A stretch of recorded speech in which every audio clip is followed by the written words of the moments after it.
7/7 in London. Prime Minister Tony Blair, leader of the Labour Party, was facing an uphill battle in parliamentary elections. National polls showed that his pro-war party was sure to lose. And then right on time, the bombings of 7/7 and 7/21 occurred. Within days of the London bombings, evidence began to emerge indicating Western intelligence agency involvement. I traveled to London from Austin, Texas, to personally investigate.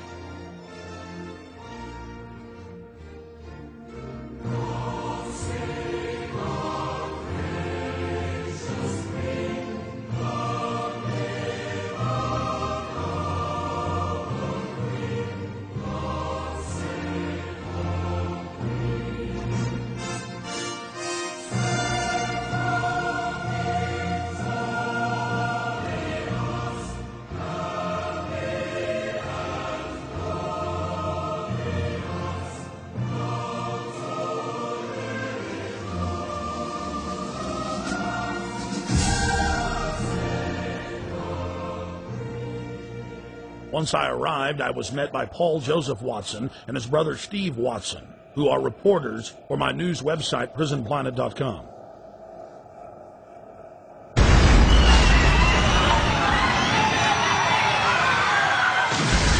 To understand the London bombings and who perpetrated them, you first need to look at 3/11/2004, the bombings in Madrid, Spain.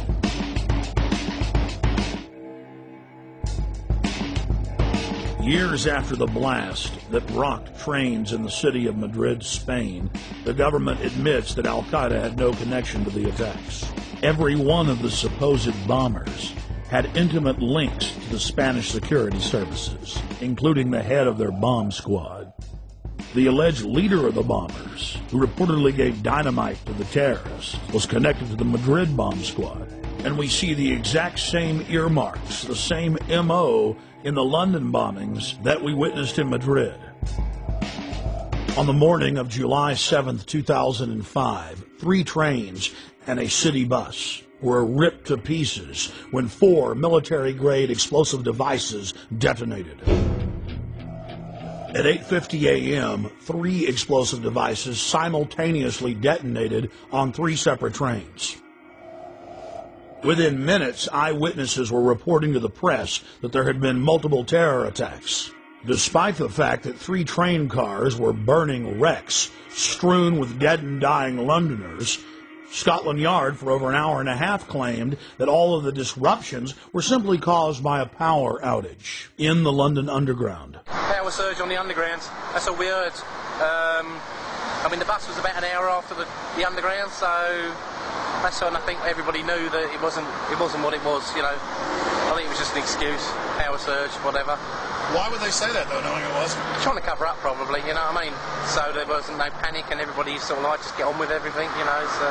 Then, mysteriously, 50 minutes into the attack, the London Police Department orders the number 30 Hackney to Marble Arch bus to leave its normal route and to park at the corner of Woburn Square and Tavistock Place. At 9:47, a 4th bomb detonates, killing 13 civilians and injuring many others. Note, out of several hundred buses in service that morning, it's the only bus that the police take special control of and direct to Tavistock Square. I've been walking up and down this road, looking at the bus stops for a number 30.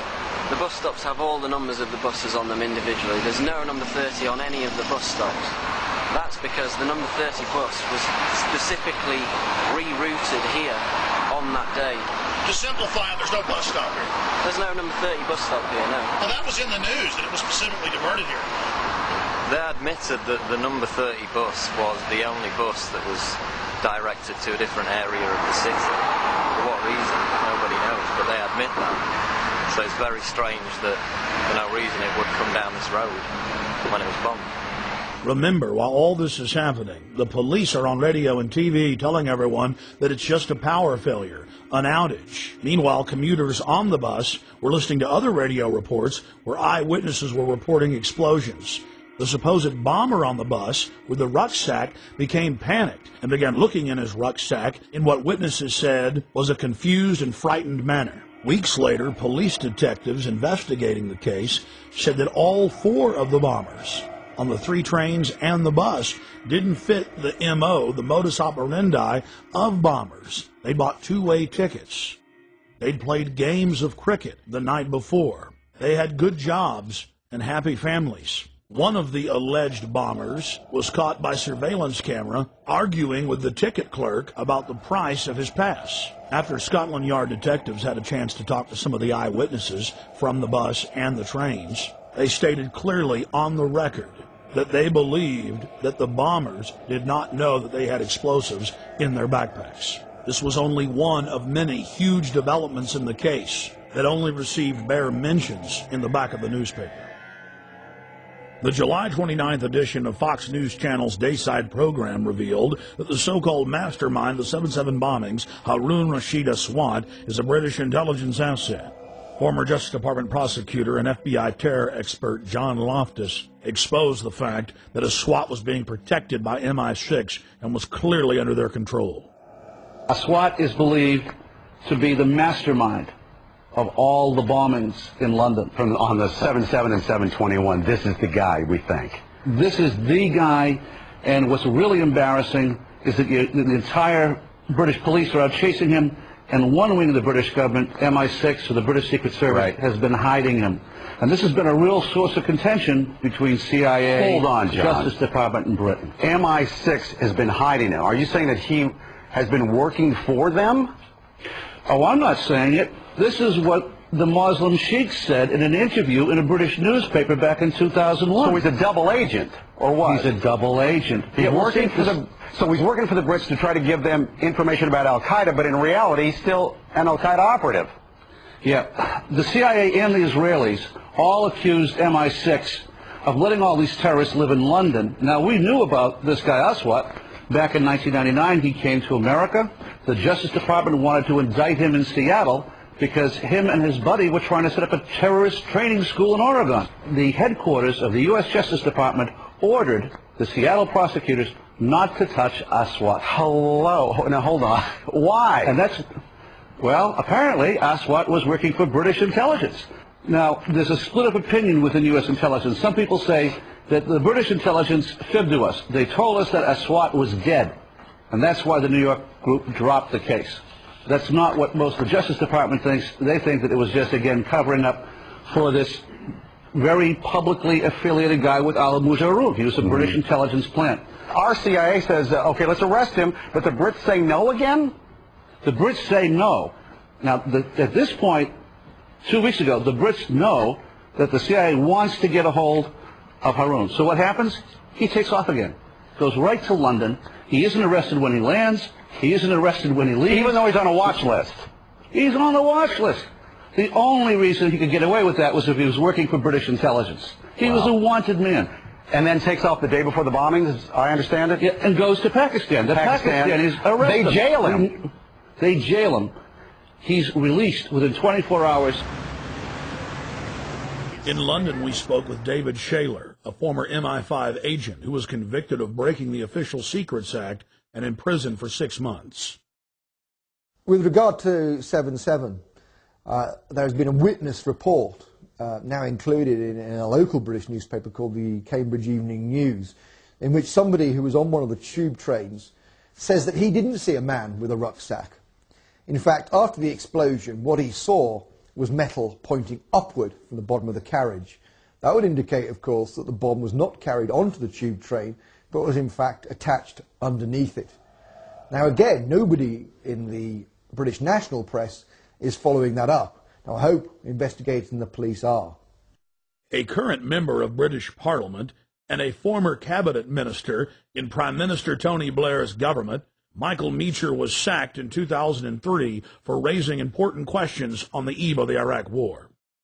Atrocity of London bombings where 56 people were killed. That was on the 7th of July, 7/7 we call it. It's a very convenient way of ensuring there is fear of ensuring that there is control, and of ensuring that those who are in the know, and of course we cannot tell you because it is all secret, are in a position of extreme power. As part of our inquiry into the London bombing, we wanted to investigate the suspicious death of Jean-Charles de Mendes. Within days of his brutal murder at the Stockwell tube station in the London Underground, evidence of a cover-up began to emerge. What did you witness with the unfortunate Brazilian man that died? All we saw was the police running into the station with guns. That's all we saw. We didn't see anything else at all. And then after that, a couple of seconds after that, we were vacated down South Lambeth Road. That was all we saw. We didn't see anything else. I mean, are you sad for him and his family that he's dead? Oh, yeah, but at the end of the day, he should have stopped and surrendered, shouldn't he? If it had happened in his own country, he would have been shot down as well. So, with all that's gone on, the police were only doing what they thought was best, as far as I'm concerned. Why do you think he ran? Well, because his visa had run out, obviously. But he's not going to have armed police running after him just because his visa's run out, has he? So, the police were protecting, you know, the people travelling on the tube, so I don't see any wrong in what the police have done at all. I understand your view on that. Why do you think they shot him 8 times in the head? Oh, I don't know. It's a lot of times to shoot him. It is a lot of times to shoot him. How many times did you hear they shot him? 5 at first. 5, and then, no, 3 first, then 5, then it went up to 8. So... And the police admit they tackled him and then shot him. Well, they told him to surrender, didn't they? They told him to stop, and he didn't. He carried on running, so... You know. What else could they have done, as far as I'm concerned? 007, huh? 007. License to kill. Yeah. I still believe that there should be a shoot-to-kill policy.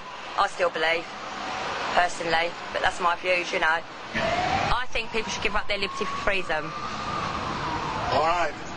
London police were later forced to admit that Mr. de Mendes never ran from them, wasn't wearing a heavy coat, and that a special army unit had killed him execution style with over 10 shots to the head at point-blank range. The British government was so desperate to keep the details of the shooting secret that they went so far as to arrest an ITN television journalist who had simply gotten a copy of what would normally be a public police report.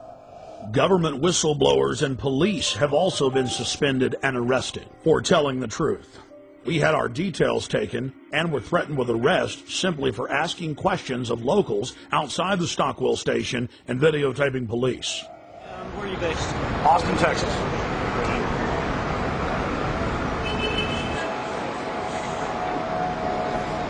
Alex, what's your date?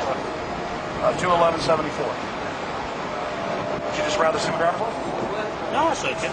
Well, here, just let me do it. Take it down. That's all right, mate. Well, I mean... And you're just, you're filming for a program back in the States or something? Exactly. In fact, I think it'll probably be broken into... Think about it. Sir, what do you think about this event? I think it's very bad that has happened. What do you think should happen? I think the policy of shooting should have been more thoroughly thought out. I'm afraid there must have been a terrible mistake here. I feel very sorry for the family and very sorry for the policeman that made a horrible mistake. Yeah, it's got to be bad for everybody. It's a tragedy all around, I think. Thank you. The police first claimed that it was a hot morning when official weather reports showed that it was around 60 degrees and that Mr. de Mendes was running down the street wearing a giant padded coat with wires sticking out of it, that he vaulted over the turnstiles, charged through a crowd of pedestrians, raced onto the train, and was about to detonate bombs when the heroic officers gunned him down. The authorities then conveniently claimed that all the surveillance cameras malfunctioned that morning. Police have now been forced to admit, thanks to watchdogs in their ranks, that none of the cameras malfunctioned, and they've now released the video. The government has now been forced to admit that he was wearing a light denim jacket, and there were no wires of any type. Police that weren't part of the special military unit didn't know why they killed him. The police had followed him from his home. They knew that he was a Latin Brazilian working in England as an electrician. They followed him for 30 minutes as he walked from his home towards the station. Once in the station, he calmly bought a Metro paper, paid for his ticket with his Metro Oyster card, and then walked onto the train. Passengers then reported that they were told to get off the train. Once they'd stepped off, still looking through the windows, they saw the Special Forces police squat on Mr. de Mendez and shoot him over 10 times in the head. Witnesses said de Mendez looked at the authorities as if he knew them. He was like a scared rabbit, and he was killed execution style. The question is why? A special military hit team stalked him and tracked him from his home to the train station, and then killed him in cold blood, making sure he was dead. It's well known that if somebody has a bomb, you don't shoot at them, and you certainly don't get near them. No, Mr. de Mendez had seen something he wasn't supposed to see. He learned a little too much, and he had to be eliminated. We were at the station just a week after he was killed, and many of the facts we've covered were already public knowledge. But still, some of the locals made excuses for the police. Within hours of the 7/7 bombings, Israeli army radio was reporting that Benjamin Netanyahu, the former prime minister of Israel, had been warned not to leave his hotel that morning to attend a meeting less than 100 yards away from one of the train stations that was bombed. The Associated Press ran the headline, "Netanyahu changed plans due to warning."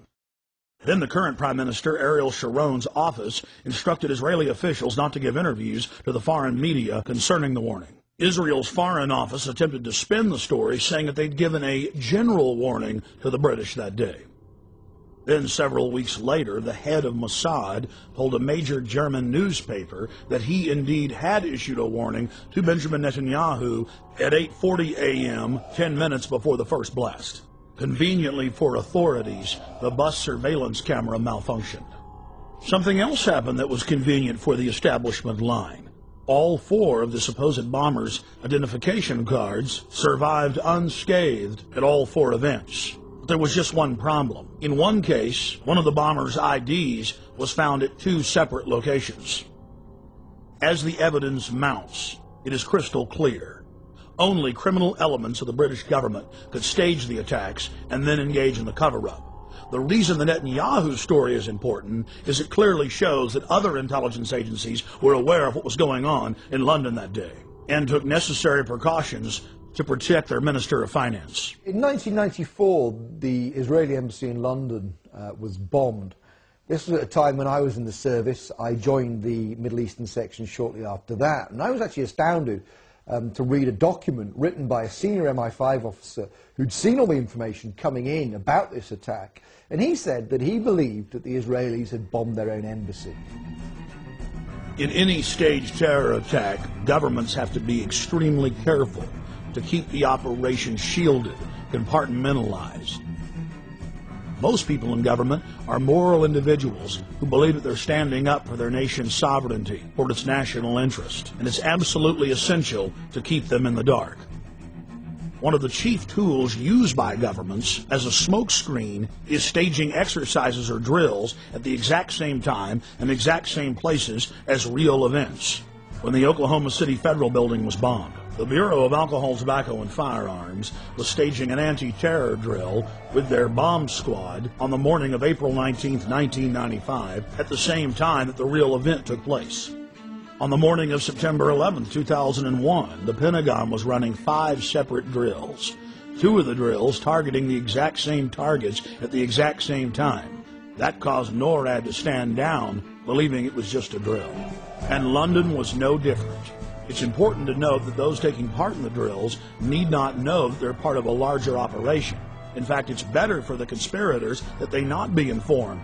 One of the chief reasons this is done is so that if any of the operatives carrying out the attack are caught by other elements of the government, they can simply claim that they were taking part in a drill or an exercise. NSA, Infopol 9, and Echelon-type systems that are scanning for terrorist chatter will be fooled into believing they've simply picked up part of an exercise. On the morning of 7/7 in London, there was a simultaneous exercise targeting the exact same trains, the exact same bus, at the exact same locations, at the very same time. What we're supposed to believe is some kind of coincidence. There was also an anti-terrorist drill going on 7/7.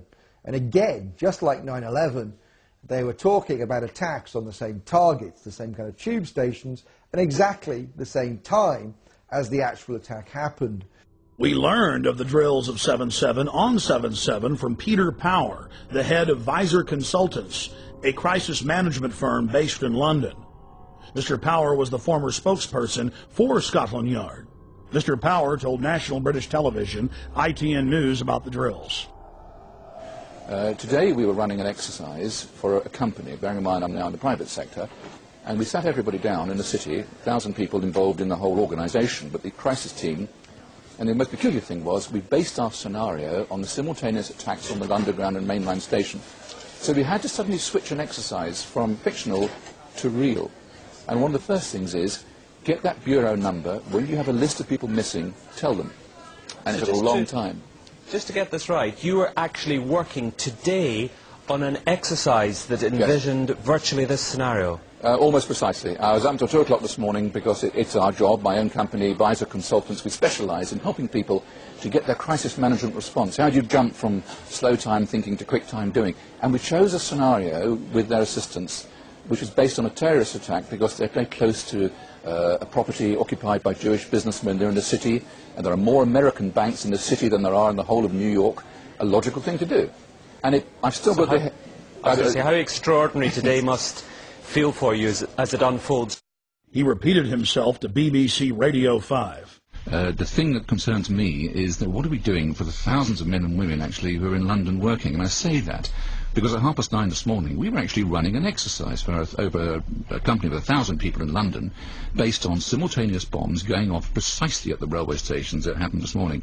So I still have the hairs on the back of my legs standing upright. To get this quite straight, you were running an exercise to see how you would cope with this, and it happened while you were running the exercise? Precisely. And it was about 9:30 this morning. We planned this for a company, and for obvious reasons I don't want to reveal their name, but if they're listening they'll know it. We had a room full of crisis managers for the first time they met. And so within 5 minutes we made a pretty rapid decision, this is the real one. And so we went through the correct drills of activating crisis management procedures to jump from slow time to quick time thinking and so on. If we use a standard actuary employed by major insurance companies to calculate the probability of these events coinciding in a 10-year mean, we learn that the probability of this happening is greater than 1 in 300 tetragillion. To put that in perspective, that's a number with 41 zeros behind it. That is trillions and trillions and trillions and trillions and still more trillions times greater than all the grains of sand in all the world. To put that number in perspective, it has 41 zeros. Scientists using supercomputers have estimated that the Earth has over 7 quintillion grains of sand. A quintillion has 18 zeros. It would appear as some way of stopping the response of the emergency services or providing some kind of cover for what must be operations orchestrated in some way by the state. The evidence is overwhelming. All the telltale signs are there of government-sponsored terror. Only the British government had the know-how to carry out the attacks and to control the situation before and after the bombings. And of course, there's all the other admitted cases where the British government has hired terrorists to carry out assassinations or carried out bombings in their own country as a pretext for political control. And then, of course, there's qui bono, Latin for who benefits, who stands to gain. In the weeks leading up to 7/7, Tony Blair's poll numbers had fallen to the lowest point in his 7-year administration. His Labour Party was sure to lose the parliamentary elections. Support for the war was dismal. Despite the bombings, which did improve his approval ratings and support for the war, he was still only barely able to maintain control over the British House of Commons. In the wake of the bombings, Tony Blair's administration descended on the British people with a raft of tyrannical legislation, attacking the press, freedom of assembly, and setting up the conditions needed for a martial law takeover of the nation through the Civil Contingencies Act. And of course the bombings took place while world leaders were meeting in Scotland, so Bush and Blair could grandstand and blame the whole thing on Iraq, legitimizing their war. Despite the fact that the G8 World Summit was coming to England on July 7th, the British government lowered the terror threat on the London Underground in early June and conveniently lowered security. We were told that we invaded Iraq to bring the nation freedom, but Pentagon documents show their real plan was to balkanize the nation into 3 or 4 sections and foment endless sectarian civil war. The true objective was to ensure that the nation remained in turmoil as a pretext to build permanent military bases, as well as delivering long-term profits to defense contractors. Think about it. Do defense contractors make more money if they were just in Iraq a year, or now the projected decade? United States, British, and Israeli forces have all been caught repeatedly carrying out staged terror attacks in Iraq in an attempt to keep the war going. In the interest of time, we'll look at just one example. In late September of 2005, in the British-controlled city of Basra, 2 British Special Forces SAS commandos attacked a group of police at a checkpoint, killing one and injuring another. When they were finally subdued and brought into custody, their car was filled with plastic explosives, automatic weapons, rocket-propelled grenades, and other bomb-making materials. Why would members of Britain's most elite fighting force, the Special Air Services, be dressed up like Arabs out shooting police with a car full of plastic explosives in a city that had been racked by sectarian violence? The governor of Basra in Iraq ordered that the British soldiers be held for trial for the murder they'd committed. Within hours of their incarceration, dozens of British tanks and hundreds of soldiers assaulted the main police station in Basra, killing jail guards and police in the process to free the 2 commandos. Over 150 prisoners escaped, and the controlled mainstream media reported on the incident as if it was no big deal. Cannot wait for the final proof. The smoking gun could come in the form of a mushroom cloud.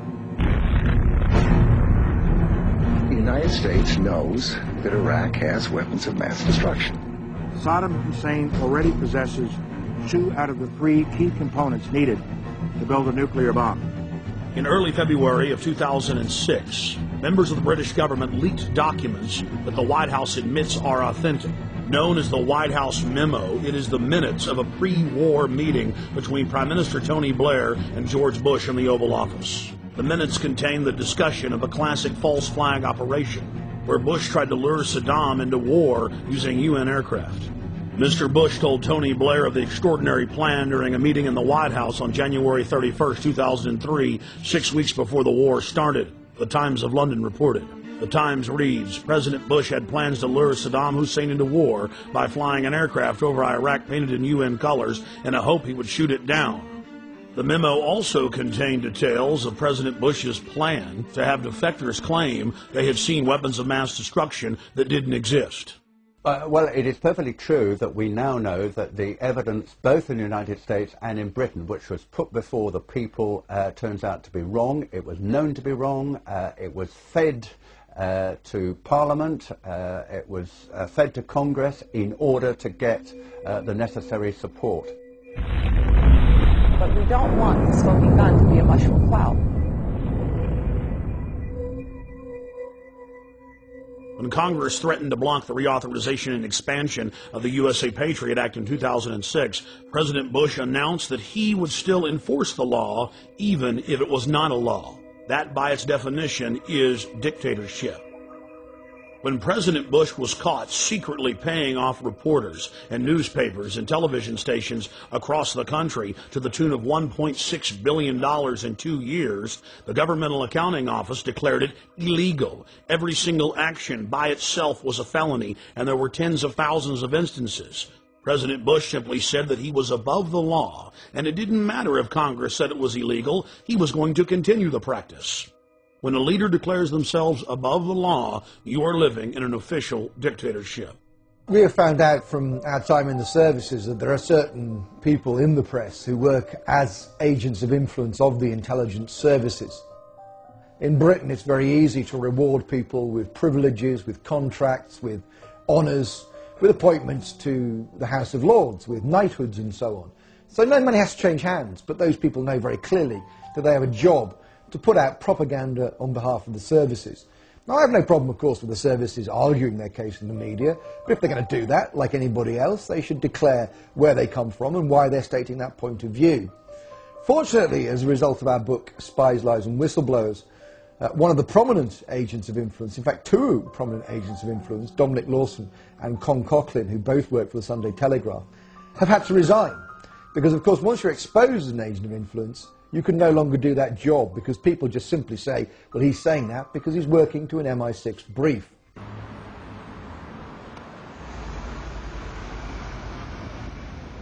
When Congress informed Bush that secret arrest, secret detention, and torture was illegal, he simply had his Attorney General, Alberto Gonzales, issuing a policy paper claiming that it was lawful. Known as the infamous torture memos, Gonzales said that they would simply stop calling it torture and call it pressure, and that if someone died in custody from torture, that was acceptable. But White House counsel John Yoo went even further. In memos that he wrote for the president that were used by the military as their authority to engage in torture, he stated that they could even torture small children in front of their parents, in some cases sexually. And in another shocking turn, President Bush has taken to signing pieces of legislation that haven't even passed the Congress.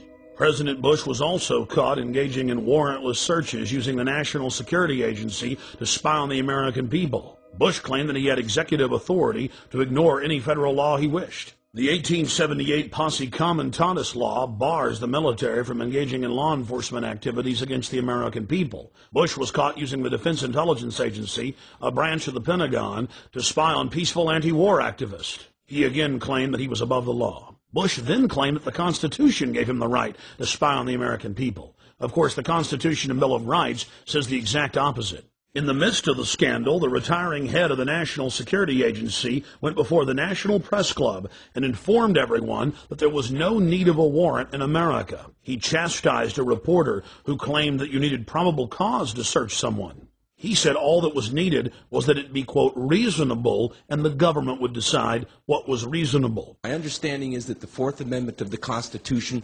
specifies that you must have probable cause to be able to do a search that does not violate an American's right against unlawful searches and seizures. Actually, the Fourth Amendment actually protects all of us against unreasonable search and seizure. But that's what it says. The measure is probable cause, I believe. The amendment says unreasonable search and seizure. But does it not say probable? No.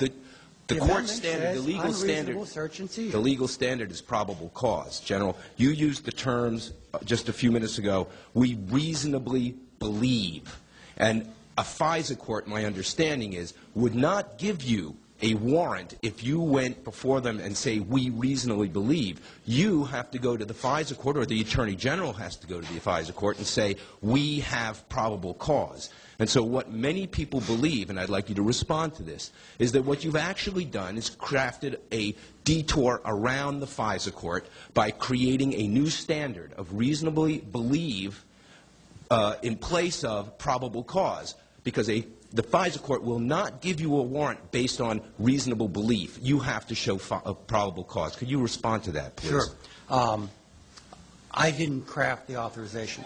I am responding to a lawful order. All right. The Attorney General has averred to the lawfulness of the order. I will now read the Fourth Amendment in its entirety. The right of the people to be secure in their persons, houses, papers, and effects against unreasonable searches and seizures shall not be violated, and no warrant shall be issued but upon probable cause, supported by oath or affirmation, particularly describing the place to be searched and the persons or things to be seized. Notice the Fourth Amendment clearly states no warrant shall be issued but upon probable cause, and that must be supported by an oath or affirmation, and particularly describing the place to be searched and the persons or things to be seized. That is the definition of reasonable. Reasonable is having a witness and having probable cause, and specifically knowing what has been done that is wrong and against the law that you're searching for. Not just, oh, we say we're being reasonable. The National Security Agency director clearly knew what he was doing.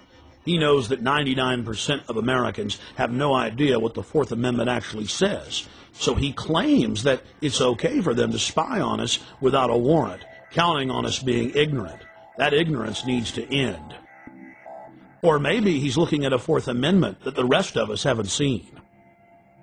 Several years into the occupation of Iraq, President Bush told the world that they had freedom of the press. Now it's been revealed that if you write one story critical of the occupational government, you are instantly arrested and sentenced on average to 30 years in prison. In some cases, reporters are simply executed or tortured.